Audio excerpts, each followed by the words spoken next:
right. So now we're going to talk about some some exam preparation tips and best practices. So like Isabel said earlier, these are more general. These are actually tips that you can incorporate for any type of exam. Sorry, any type of exam, not just the proctor, but it helps to kind of have the entire process kind of thought out and orchestrated, right? So you're going to do your study strategy, but also you have to have a strategy for your online proctoring experience as well. So I'm going to give you these general preparation tips and best practices here. All right.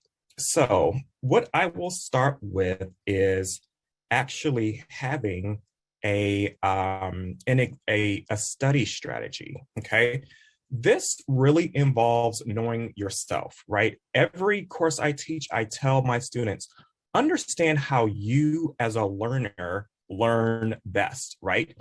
Many of you may have heard of a visual or auditory learner or a kinesthetic learner, right? So the visual learners typically can look at things visually. They like process maps and things with different colors, whereas the auditory learner, you all do very well with presentations, things where people are speaking to you and you're listening to things, or audiobooks.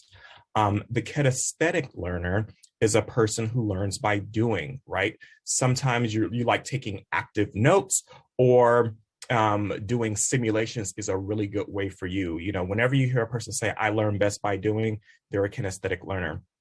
Now, most participants or exam takers are a combination of both. So I recommend definitely, if you're not sure which one you are, I recommend doing some experimentation to see which one you kind of fall in line with. And there are several different quizzes you can take online.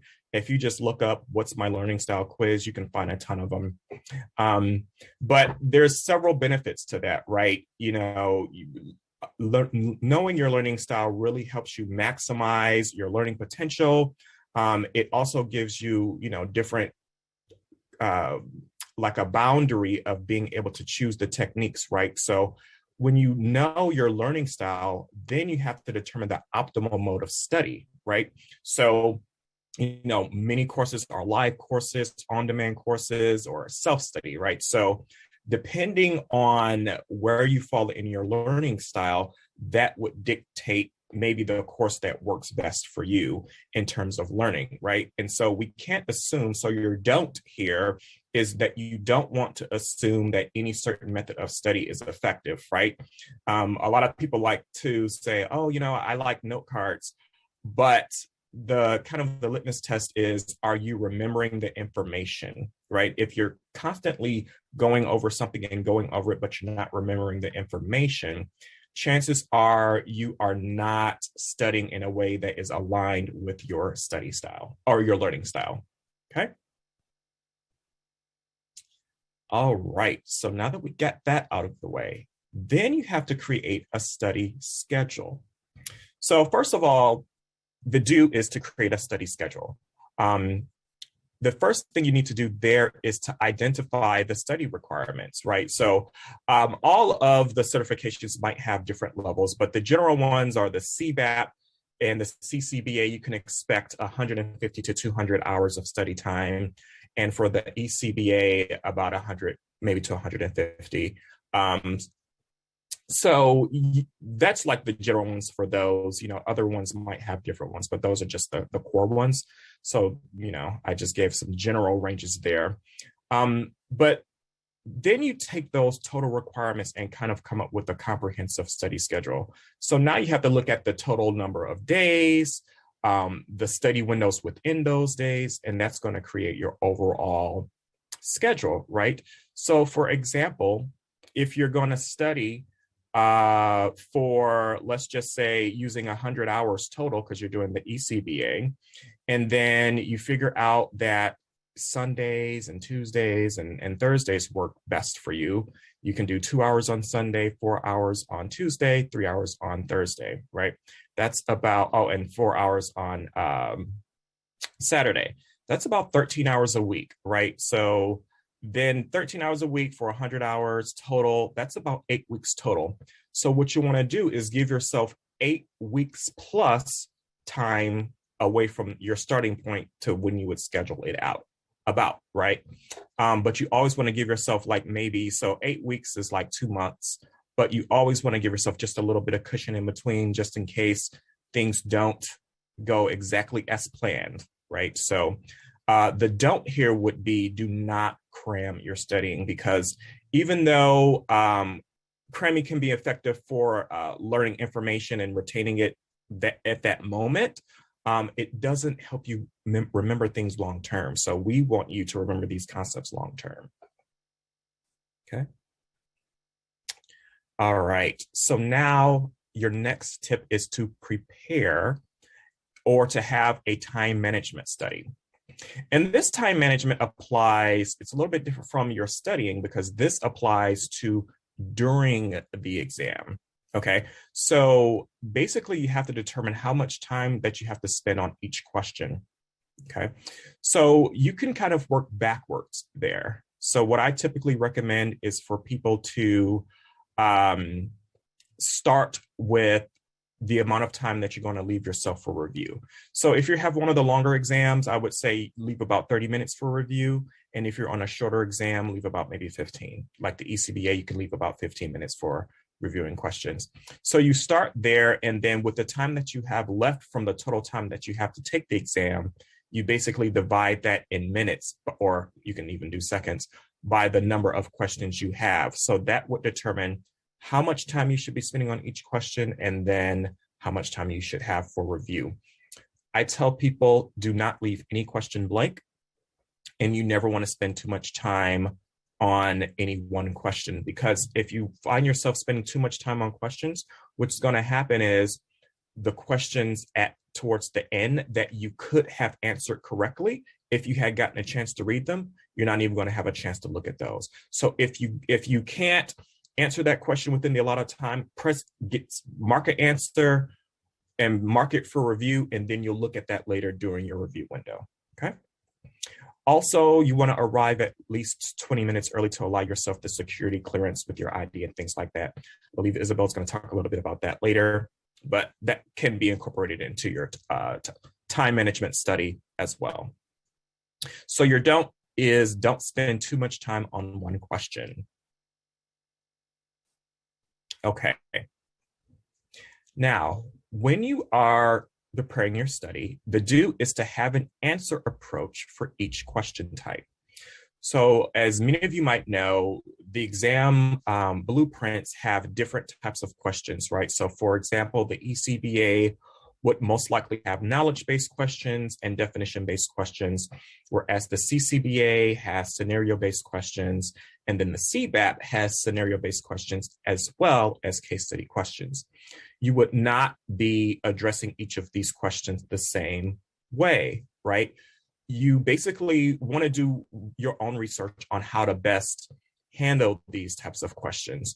The tip I'll give you that could apply to all is to look out for keywords in the question, as well as negative keywords. So don't overlook things like which one of these is not an approach that would be used, right? A lot of people tend to miss those things. But one exam tip I will give you for the case study is that the case study typically has 4 questions associated with that one case study, and then maybe the last paragraph will change. So don't go and try to read that entire 3 or 4 paragraphs as you read each of those case study questions. Just kind of read it the first time, and then on the next ones, you can kind of skip to the last paragraph or so. Okay, so the don't here is to don't approach every question type the same, because you'll lose if you do that. All right, now let's look at exam day success. So on the day of the exam, let's talk about what you need to do. All right, so you need to have confidence, right? If you do the things that we've talked about earlier, you'll be better prepared, and you will be ready to execute your strategy. So you have to have the strategy first. you're going to be, see, this is why you have to do simulation exams. So when you're doing your simulation exams, you're exercising your strategy enough times so that you can kind of, tweak the strategy, figure out which parts of the strategies you like best and which ones are effective, right? So take enough simulations that you have enough time applying your study strategy, right? So this will definitely give you the confidence you need there. Just as a general benchmark, I typically recommend at least 4 simulations, but take as many simulations as you need. If that's 10, if it's however many, take as many as you need so that you are consistently hitting the target scores that are presented to you by, whoever your provider is of that simulation exam. So the don't is do not feed into test anxiety. We know that that's a real thing. At some point, I believe I had test anxiety, but I think actually having a strategy, feeling prepared and kind of emboldened by what you've done so far and feeling organized, that will really help you kind of overcome that. Also, taking those simulations and consistently hitting those target scores is going to definitely help you feel more confident there. Be well rested. So this is general, right? But it does warrant to be said because you like I said earlier, you don't want to cram. You want to be well rested. If you feel like the day before you don't want to do any studying and you just want to focus on getting your mental state in order, that's fine. Just be sure that you're getting an adequate amount of sleep on the night before. I would even say for that entire week leading up to your exam, get an adequate amount of sleep and rest because all of that does trickle in and impact you on the day of study. Also, be sure to take the exam at least 1 hour after you're awake because studies do show that the brain takes 30 minutes to an hour to become fully awake. Some places even say 2 hours. So, but just don't try to take the exam first thing in the morning because your brain might still be warming up, right?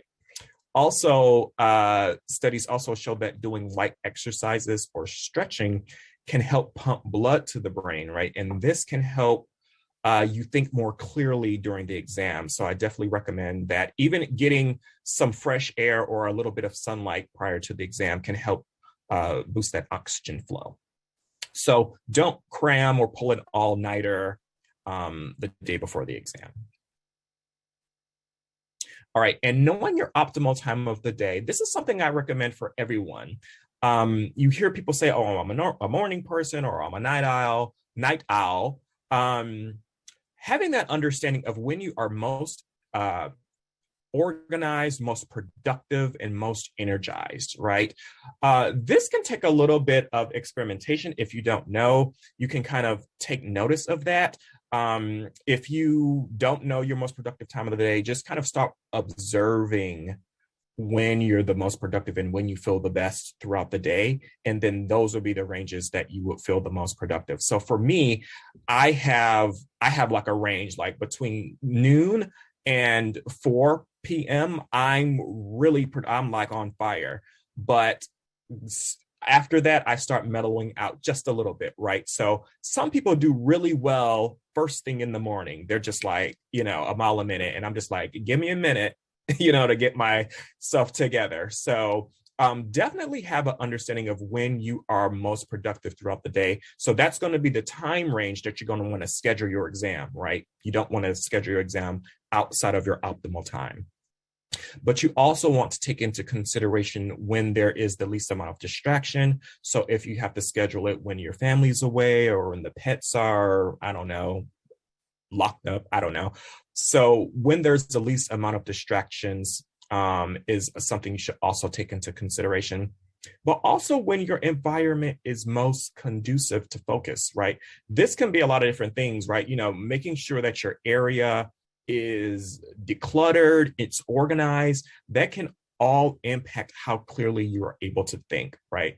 But that goes hand in hand with the distractions as well, right? So these kind of tie in, but this one looks more at some of the external factors. So don't schedule your exam haphazardly because it's just not optimal, right? You just want to tip the scales in your favor so that you can pass that exam on that first attempt. All right, and so in alignment with all of this, you want to have a focused mental state. So your do is to have a focused mental state. Eat brain food, okay? That's nuts, blueberries, spinach, salmon. These are all brain foods. If you're not sure what brain foods are, look them up. Also, staying hydrated is very important for your brain. Don't drink too much coffee without drinking water first, because coffee is good for clarity, but it also dehydrates you. So make sure you're hydrating yourself before you have your coffee. Avoiding sugary foods. This can make your brain go a little haywire. So you lose the ability to concentrate sometime if you do things that are too sugary.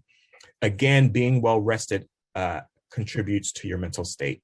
And also, again, like I mentioned in the other slide, make sure that your testing environment is organized and not a lot of clutter. The least amount of things that you have on your desk during that time, the better, because you'll be able to focus more on what you're doing. Okay, so do not neglect your mental state. That's your don't. All right, so I have given you some best practices that I hope will help you while you're studying.